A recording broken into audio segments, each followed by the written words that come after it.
Hello students of class 9, welcome to our online class, and in this class we are going to discuss about the different types of connective tissue. Connective tissue के different types के बारे में discuss करने वाले हैं। इससे पहले वाले क्लास में हम लोगों ने ऑलरेडी डिस्कस किया था कि कनेक्टिव टिश्यू क्या होता है। ठीक है स्टूडेंट्स, तो कनेक्टिव टिश्यू के डिफरेंट टाइप्स में सबसे पहला होता है लूज कनेक्टिव टिश्यू, या इसे हम लोग एरियोलर कनेक्टिव टिश्यू भी कहते हैं।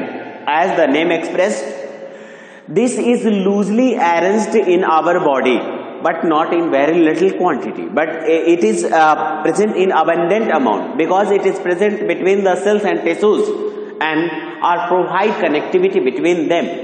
वह उनके बीच में कनेक्टिविटी प्रोवाइड करता है और इसलिए यह लूजली अरेंज्ड होता है। यह इसमें फॉर्मनेस नहीं होता, लेकिन इसका मतलब ये नहीं है कि ये लूजली अरेंज्ड है तो ये वीक होगा।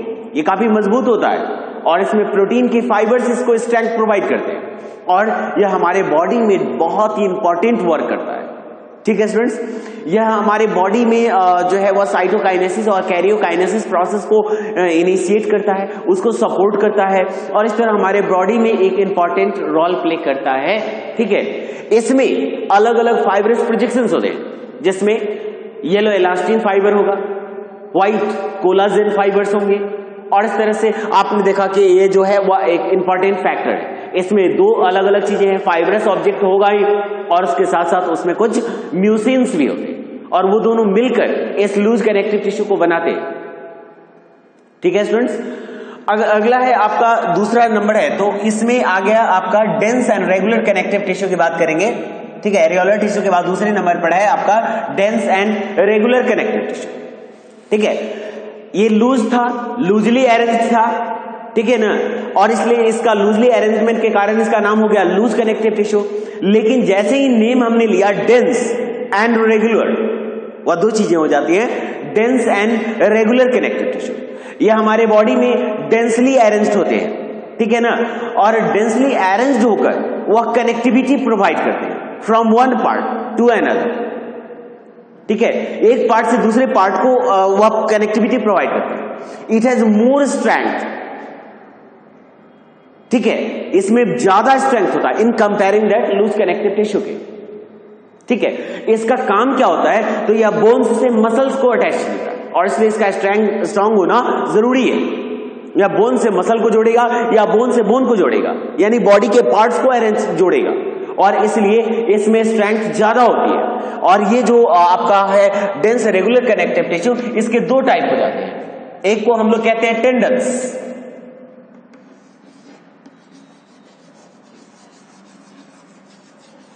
एक है टेंडन्स, और दूसरा जो इसका होता है उसको हम लोग कहते हैं लिगामेंट्स।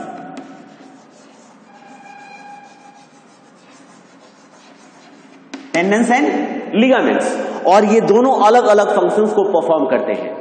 ठीक है, तो ये जो आपका dense and regular connective tissue होगा उसके दो टाइप हो गए, टेंडन्स एंड लिगामेंट्स।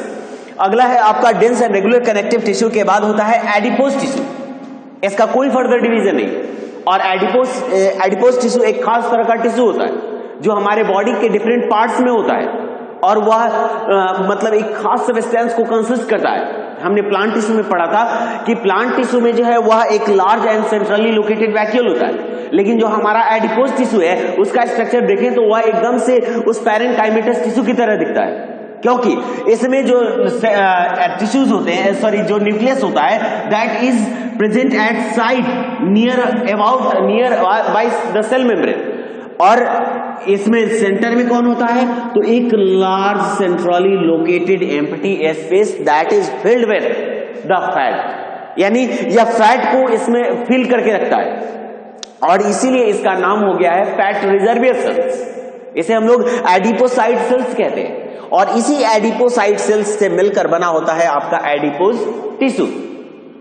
ठीक है, यह आपके बॉडी में फैट को एब्जॉर्ब करके फैट को जमा करके रखता है और आपके बॉडी के डिफरेंट ऑर्गन्स को यह सपोर्ट प्रोवाइड करता है, वह शॉक एब्जॉर्बिंग सरफेस बनाता है। यानी इसका कुल मिलाकर कि आगे हम फर्दर इसके वर्क के बारे में पढ़ेंगे, लेकिन यह एक इंपॉर्टेंट फंक्शन आपकी बॉडी में परफॉर्म करता है। ठीक है स्टूडेंट्स, अगला जो टॉपिक है, अगला जो टाइप है वह है आपका स्केलेटल टिश्यू। स्केलेटल टिश्यू आपके बॉडी में स्केलेटल सिस्टम को फॉर्म करता है, जो आपने पढ़ा होगा। स्केलेटल सिस्टम आपके बॉडी में जो स्केलेटल होता है that is counted as endoskeleton. कौन सा स्केलेटन है आपके बॉडी में? एंडोस्केलेटन है। एंडोस्केलेटन का मतलब हो गया कि आपका जो स्केलेटल सिस्टम है that is covered by something, कुछ चीजों के द्वारा आपका स्केलेटल सिस्टम कवर है, वो आपके बॉडी के इंटरनल पार्ट में है और इसीलिए इसको कहते हैं एंडोस्केलेटन। आपके एंडोस्केलेटन यानी आपके बॉडी के फ्रेमवर्क को फॉर्म करता है, आपके बॉडी को शेप एंड साइज देता है। ठीक है स्टूडेंट्स, और ये जो स्केलेटल सिस्टम होता है, ठीक है ना, इसमें दो तरह के टिश्यूज होते हैं, दो तरह के जो पोर्शंस मिलकर आपस में वर्क करते हैं। दो तरह के टिश्यूज होते हैं, एक होता है जिसे हम लोग कहते हैं बोन्स और दूसरा होता है जिसे हम लोग कहते हैं कार्टिलेज।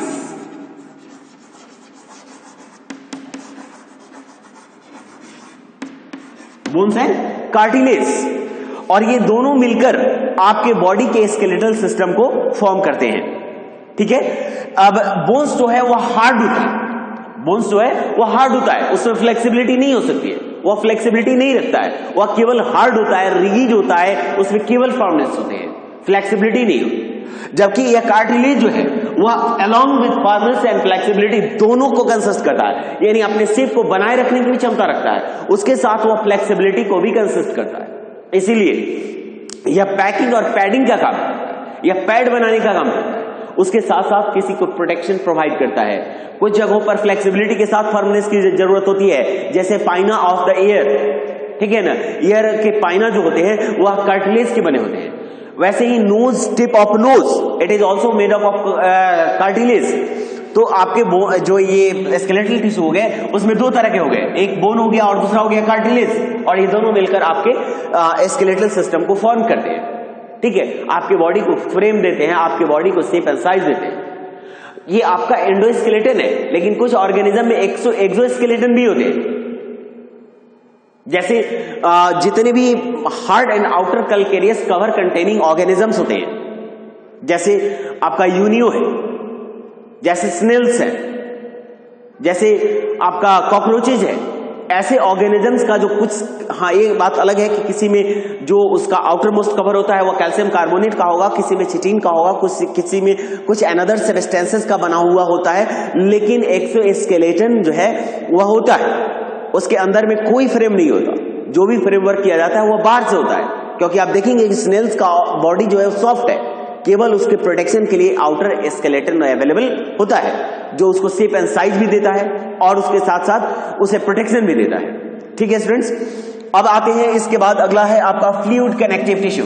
फ्लूइड कनेक्टिव टिश्यू यह एक ऐसा टिश्यू है जो हमारे बॉडी में फिक्स न रहकर वह फ्लो करता है, one place to another, one part of our body to another, and it continuously flow within the body to provide connectivity.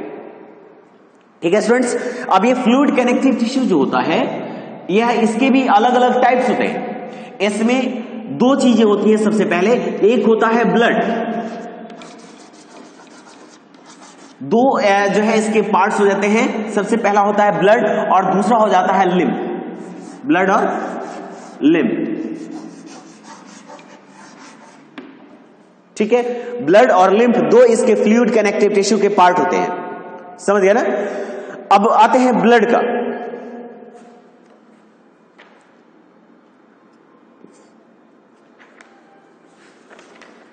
Blood और लिम्फ, ब्लड का आते हैं तो ब्लड में जो है इसके दो पार्ट ब्लड के हो जाते हैं। ब्लड भी दो अलग अलग पार्ट्स को कंसिस्ट करता है। एक होता है जिसमें हम लोग कहते हैं सेल्स, ब्लड सेल्स, एक हो जाता है ब्लड सेल्स,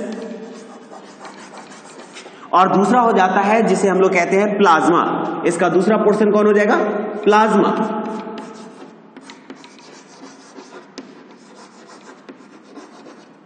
ब्लड और प्लाज्मा, ठीक है ना स्टूडेंट्स। अब इसमें आ जाता है आपका ब्लड। ब्लड के सेल्स भी तीन टाइप के हो जाते हैं, ठीक है। इसमें हो जाता है आरबीसी, आरबीसीज है ना, डब्ल्यूबीसीज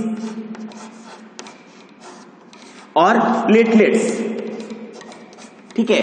ये तीनों मिलकर हमारे इस ब्लड के सेल्स को कंपोज करते हैं। ब्लड के सेल्स जो कंपोजिट होते हैं वह तीन अलग अलग तरह के सेल्स को कंसिस्ट करते हैं, जबकि प्लाज्मा जो है that is the ground liquid part of the blood. और ये जो लिम्फ है, ठीक है ना, इस लिम्फ के भी मतलब जो है, यह लिम्फ भी जो है वह एक इंपॉर्टेंट रोल प्ले करता है। जहां पर ब्लड पहुंचते हैं तो पहुंचते हैं, और जहां पर ब्लड नहीं पहुंच पाते तो वहां पर लिम्फ जो है वह वर्क करता है as in the form of fluid connective tissue to provide connectivity to the one body tissue to another.